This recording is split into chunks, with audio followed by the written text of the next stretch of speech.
வடக்கு காசா மருத்துவமனை மீது இஸ்ரேல் கொடூர தாக்குதல், குடும்பத்துடன் மருத்துவர் பலி. காசா உடனான போரில் இஸ்ரேல் தொடர்ந்து மனித உரிமை மீறல்களை கையாண்டு வருகிறது. குறிப்பாக அகதிகள் முகாம்கள், மருத்துவமனைகள் என போரினால் பாதிக்கப்பட்ட மக்கள் இருக்கக்கூடிய பகுதிகளை முன்னறிவிப்பின்றி தாக்கி வருகிறது. சமீபத்தில் வடக்கு காசாவில் உள்ள மருத்துவமனை மீது நடத்தப்பட்ட தாக்குதலில் மருத்துவர் ஒருவர் குடும்பத்துடன் கொல்லப்பட்ட சம்பவம் பேரதிர்ச்சியை ஏற்படுத்தியுள்ளது. கடந்த சனிக்கிழமை இரவு பெய்ட் லாஹியா நகரில் உள்ள கமல் அத்வான் மருத்துவமனையின் மீது குண்டு மழை பொழிந்ததாக மருத்துவமனையின் இயக்குனர் ஹுசாம் அபு சாஃபியா தெரிவித்துள்ளார். அதனைத் தொடர்ந்து மருத்துவமனைக்கு அருகே நடத்தப்பட்ட வான்வெளி தாக்குதலில் மருத்துவர் ஒருவர் குடும்பத்துடன் கொல்லப்பட்டதாகவும் தகவல்கள் வெளியாகியுள்ளன.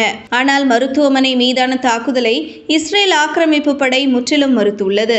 மருத்துவமனைக்கு தேவையான மனிதாபிமான உதவிகளை வழங்குவதற்காக சென்றதாக இஸ்ரேல் தெரிவித்துள்ளது. ஆனால் ஆக்கிரமிப்பு படை நடத்திய துப்பாக்கிச் சூட்டில் மருத்துவமனை மீது 100க்கும் மேற்பட்ட குண்டுகள் பாய்ந்ததாகவும் இதில் பலர் காயமடைந்ததோடு மருத்துவமனை உபகரணங்களும் சேதமடைந்ததாக சம்பவத்தை நேரில் பார்த்தவர்கள் ஊடகங்களுக்கு தெரிவித்துள்ளனர். காசாவின் முக்கிய நகரங்களான ஜபாலியா, பெய்ட் லாஹியா மற்றும் பெய்ட் ஹனூன் ஆகிய பகுதிகளில் உள்ள குடியிருப்புகள் மீது ஆக்கிரமிப்பு படை நடத்திய தாக்குதல்களில் 11 அப்பாவி பாலஸ்தீனியர்கள் கொல்லப்பட்டதாக அந்நாட்டு ஊடகங்கள் செய்தி வெளியிட்டுள்ளன.